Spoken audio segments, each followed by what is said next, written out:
Hola semuanya para komandan dan hawa dimanapun kalian berada kabarnya. Sehat? Saya harap kalian semua dalam keadaan sehat, dilancarkan rezekinya, diangkat penyakitnya bagi yang sedang sakit. Dan untuk yang belum punya jodoh, sabar. Siapa tahu nanti mantan ngundang kalian ke pernikahannya sebagai pagar ayu.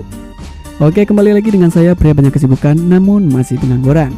Dan kali ini saya akan merangkum sebuah film yang berjudul Pain and Gain yang dirilis tahun 2013 lalu. Pain and Gain sendiri diangkat dari kisah nyata yang terjadi di belahan dada bagian barat yang mengisahkan tentang 3 orang binaragawan yang ingin jadi sultan tapi mengambil jalan pintas.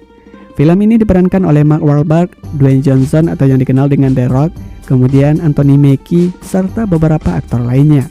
Baiklah, untuk mengurangi bacot, mari langsung saja kita ke ceritanya. Tapi sebelum itu, silahkan subscribe jika kalian menyukai channel ini, karena sebentar lagi saya akan nge-gym di tempat gymnya Om Deddy.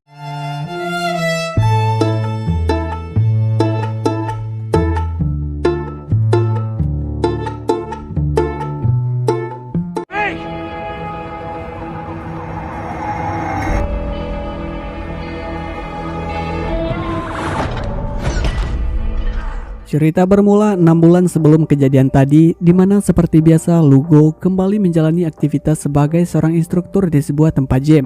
Karena ingin menghasilkan uang lebih banyak lagi, Lugo sempat berhadapan dengan hukum setelah melakukan tindakan penipuan.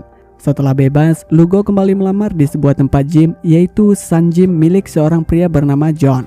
Lugo menjanjikan kepada John bahwa dia akan membuat pelanggan gym tersebut meningkat 3 kali lipat. Dan benar saja, Lugo berhasil menepati janjinya dengan meningkatkan pengunjung gym tersebut yang membuat pendapatan John meningkat, tapi tidak untuk Lugo.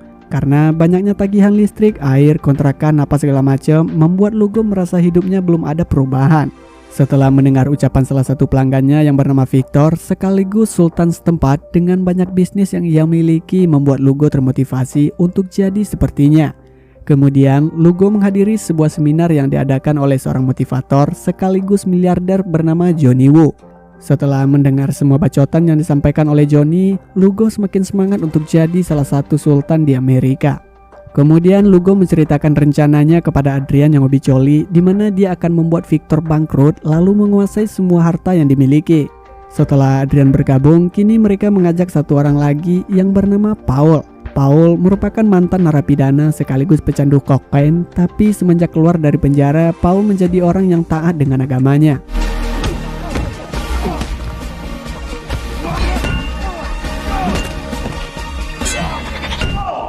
Hadn't really had a friend since Ma died. Malam harinya, Lugo menjelaskan kepada Paul rencana yang akan mereka lakukan, namun Paul menolak untuk melakukan pekerjaan tersebut karena dia baru saja keluar dari penjara. Sementara Adrian akan terus melanjutkan pekerjaan itu karena Lugo adalah teman baiknya. Tapi ada masalah yang lebih serius lagi yang menimpa Adrian, di mana piscoknya tak lagi lumer seperti biasa, sehingga dia harus konsultasi dengan dokter spesialis penis ajaib. I can give you rest, Paul.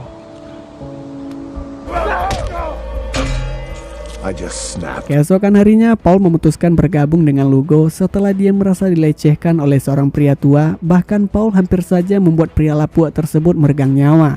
Lalu mereka mendatangi toko senjata untuk membeli perlengkapan dalam menjalankan rencana nantinya.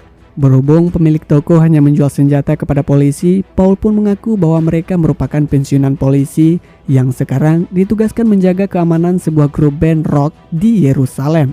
Hingga akhirnya mereka berhasil membawa perlengkapan yang cukup mumpuni dari toko tersebut. Setelah merencanakan semuanya dengan matang, trio ini langsung melancarkan aksinya. Tapi karena Victor sedang banyak tamu, mereka membatalkan rencana tersebut. Keesokan harinya, mereka kembali mencoba menculik Victor, namun lagi-lagi rencana itu harus gagal karena kurang pengalaman dan kegoblokan mereka sendiri. Pada percobaan ketiga, akhirnya mereka berhasil menyekap Victor lalu membawanya ke sebuah gudang yang mereka jadikan markas.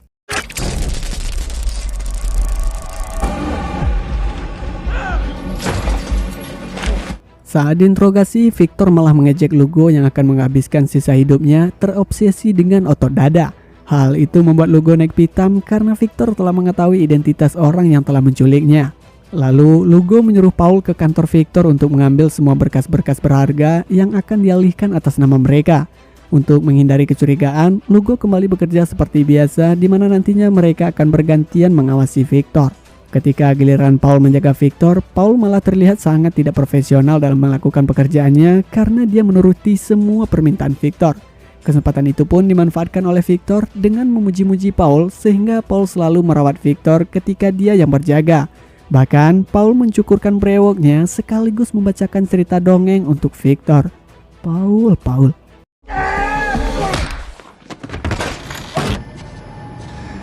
It's Eldad. Singkat cerita, setelah menerima berbagai penyiksaan, akhirnya Lugo berhasil mendapatkan tanda tangan Victor untuk menguasai semua hartanya.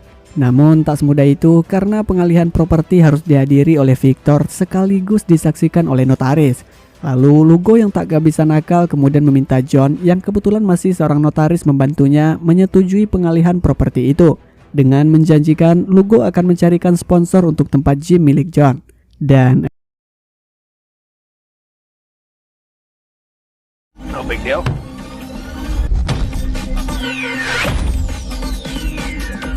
setelah semuanya dikuasai, Lugo berencana membunuh Victor dengan cara membuat kematiannya seolah-olah karena kecelakaan. Tapi Paul tidak dapat melakukan hal tersebut karena dianggap terlalu berlebihan. Namun pada akhirnya Paul setuju setelah Lugo mengancam akan mengeluarkannya dari tim. Sebelum membunuhnya, mereka membuat Victor mabuk lalu memasukkan Victor ke dalam mobil dan mobil itu dibiarkan berjalan sendiri hingga menabrak. Yap, berkat sabuk pengaman yang dipasang oleh Adrian, hal itu membuat kematian Victor pun tertunda. Sehingga Lugo melakukan percobaan kedua dengan cara membakar mobil bersamaan dengan Victor di dalamnya.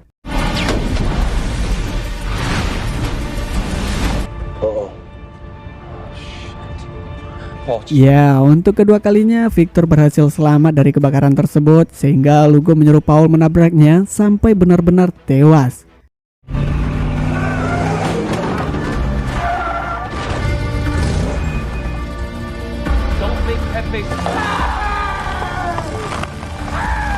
Dan Victor benar-benar madai karena dia masih tetap saja hidup.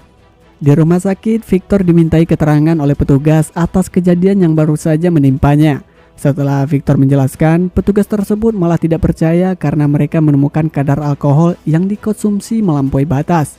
Sekaligus mereka curiga semua itu karena seks sebab mereka menemukan alat pemuas diri di mobil Victor. Dan mereka juga tidak menerima laporan bahwa Victor diculik sebelumnya. Lalo. Alhamdulillah. Mengetahui Victor masih selamat, trio binaragawan ini kemudian mendatangi rumah sakit tempat Victor dirawat. Sementara di sisi lain, Victor menghubungi seorang pensiunan polisi sekaligus mantan detektif bernama Ed untuk meminta bantuannya. Namun karena Victor sedang berada di rumah sakit, Ed menyarankan untuk segera melarikan diri terlebih dahulu sebelum orang yang mencoba membunuhnya datang kembali. Dan benar saja, ketika Lugo sampai di kamar Victor, dokter mengatakan bahwa Victor baru saja keluar dan dia sudah melaporkan kejadian yang menimpanya kepada polisi, tapi polisi tidak mempercayai keterangan yang diberikan. Gentlemen, thought he had to be dead. So what? Sadar bahwa polisi tidak akan mengusut kasus yang menimpa Victor, kini mereka bertiga menikmati hasilnya masing-masing. Di mana Adrian kini telah berhasil membuat piscoknya lumer kembali, bahkan dia juga melamar dokter Tambun yang mengobatinya sekaligus membeli rumah untuk kediaman mereka. Sementara Paul menghabiskan uangnya dengan berfoya-foya sehingga dengan uang yang banyak itu pun Paul kembali terjerumus sebagai pecandu. Dan untuk Lugo sendiri, dia sangat berbahagia karena akhirnya ia berhasil menempati rumah mewah milik Victor dan juga Lugo menjadi pelatih basket untuk anak-anak yang ada di sana. Singkat cerita, Ed yang berubah pikiran berhasil menemukan kosan persembunyian Victor setelah menyogok supir taksi yang mengantarkannya. Lalu Ed meminta Victor menceritakan semuanya dari awal. Ed mendatangi semua tempat yang berhubungan dengan Lugo untuk mengumpulkan informasi, bahkan ia juga menyamar sebagai pelanggan di Sun Gym dan kebetulan Ed dilatih langsung oleh Lugo. Lugo yang tidak mencurigainya terlihat sangat akrab dengan Ed. Di sisi lain, Paul yang sudah kehabisan uang karena tak dapat menahan kecanduannya harus berurusan dengan polisi. Dalam aksi kejar-kejaran itu, polisi berhasil menembak putus salah satu jempol kaki Paul, namun akhirnya ia berhasil selamat.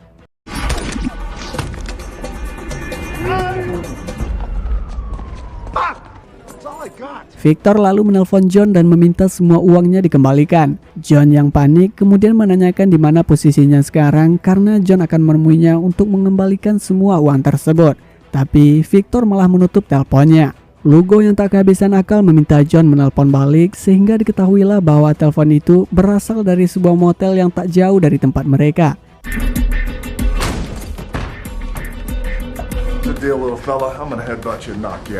Setibanya di kosan Victor, ternyata dia sudah tidak ada di kamarnya. Lalu Lugo kembali mendatangi wartel tempat Victor menelpon dan akhirnya mereka mengetahui Victor telah menyewa seorang detektif yang merupakan klien Lugo di tempat gym. Dengan cepat, Lugo dan Adrian mendatangi kediaman Ed untuk balas dendam karena telah mencampuri urusan mereka. Namun, seketika mereka mengurungkan niat setelah melihat mobil polisi datang ke sana yang membuat Lugo berasumsi bahwa ada seseorang yang telah menelpon polisi. Lugo yang kesal dengan semua ini kemudian memutuskan untuk membakar semua berkas dan dokumen yang dapat mengungkap kejahatan mereka. Dan berhubung uang mereka sudah mulai menipis, Lugo kembali mengajak dua rekannya untuk menipu seorang raja film biru yang bernama Frank. Dengan penampilan yang sedikit meyakinkan, Lugo mulai mempresentasikan di mana investasi telekomunikasi di India akan sangat menguntungkan karena memiliki penduduk lebih dari 1 miliar. Dan akhirnya Frank bersedia menginvestasikan uangnya. Keesokan hari, Frank diundang ke rumah Adrian sekaligus untuk menandatangani kontrak mereka. Tapi Frank ingin bertemu lebih dulu dengan atasan Lugo karena dia merasa Lugo kurang meyakinkan. Dan justru Frank malah menghina Lugo di mana dia mengatakan bahwa Lugo belum mengerti apa-apa tentang bisnis. Sehingga emosi Lugo pun tak lagi terbendung, bahkan tanpa sengaja Lugo menjatuhkan barbel tepat di kepala Frank.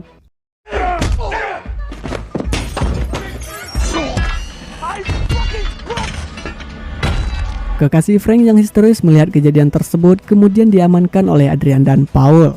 Namun karena wanita itu sangat liar, dengan terpaksa Adrian harus menyuntikkan obat penenang kuda ke tubuhnya. Setelah wanita itu sadar, Lugo memanfaatkan kesempatan itu untuk meminta kombinasi berangkas tempat penyimpanan uang Frank. Lalu Adrian diminta membersihkan rumahnya sementara Lugo dan Paul akan pergi ke rumah Frank mengambil semua uangnya. Saat kode itu dimasukkan, ternyata wanita itu memberikan kombinasi yang salah yang kemudian Lugo menelpon Adrian untuk meminta kode yang asli. Tapi sayang, wanita itu tewas setelah Adrian menambah dosisnya saat dia akan kabur.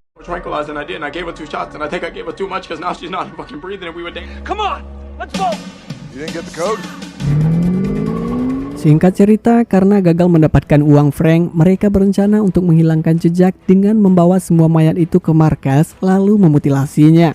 Sebelum itu, Adrian dan Lugo membeli semua peralatan yang akan mereka gunakan, sementara Paul diminta untuk menjaga mayat-mayat tersebut. Setelah semuanya siap, Adrian dan Lugo mulai memperlakukan mayat itu lebih sadis daripada hewan. Dan untuk menghilangkan sidik jari, Paul diminta untuk membakar tangan mayat itu. Tapi gobloknya, Paul malah membakarnya di luar layaknya membuat barbeque tangan manusia. Bahkan, Paul sempat-sempatnya menggoda tetangga. What are you doing? You gotta cook this shit outside. Really smoky in there, Danny. Setelah semuanya terpotong rapi, mereka kemudian memasukkan potongan itu ke dalam sebuah drum lalu membuangnya ke kali deras. Sementara di sisi lain, Ed yang kini bekerja sama dengan kepolisian setempat tengah bersiap-siap melakukan operasi besar-besaran untuk menangkap mereka bertiga. Dan penangkapan pun dimulai, di mana polisi berhasil mengamankan Paul yang sedang berada di gereja. Adrian yang kebetulan sedang menikmati mandi junubnya tiba-tiba juga dikagetkan dengan kedatangan polisi. Begitupun dengan John, dia ditangkap saat mengadakan kontes binaragawan di tempatnya. Sementara Lugo, walaupun sempat tertabrak mobil polisi saat berusaha kabur, namun akhirnya Lugo berhasil lolos dan pergi menggunakan perahu milik Victor. Kemudian Ed mengatakan bahwa Lugo akan segera kembali ketika uangnya habis dan kesempatan itu dapat mereka manfaatkan untuk menangkapnya. Namun Victor membantah karena dia masih memiliki uang di luar negeri yaitu di Bahama, jadi bukan tidak mungkin Lugo akan mengambil semua uang tersebut. Dan benar saja, kini Lugo terlihat sedang berada di Bahama menutup semua tabungan dan mengambil uangnya. Bahkan, Lugo juga mengambil kotak deposit rahasia milik Victor, namun sayang kotak itu tidak berisi uang atau harta yang dapat dia gunakan. Ed yang kebetulan sudah sampai di bank tersebut, kemudian melihat Lugo yang masih berada di sana, sehingga aksi kejar-kejaran pun tak terhindarkan. Lugo! Open the door! Lugo!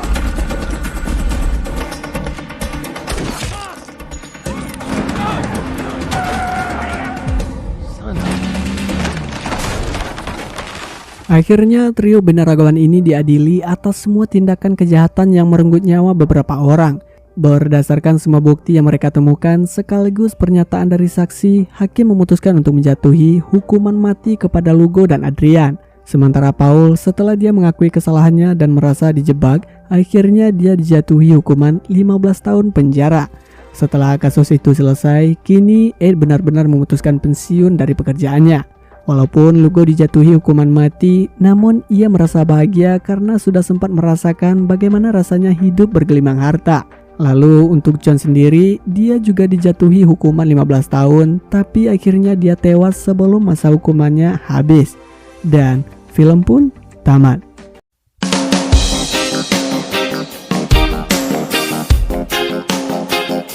Terima kasih buat kalian yang sudah bersedia menyaksikan video ini sampai akhir. Untuk itu, saya pria banyak kesibukan dan mengisi pengangguran pamit undur diri. Assalamualaikum warahmatullahi wabarakatuh. Sayonara.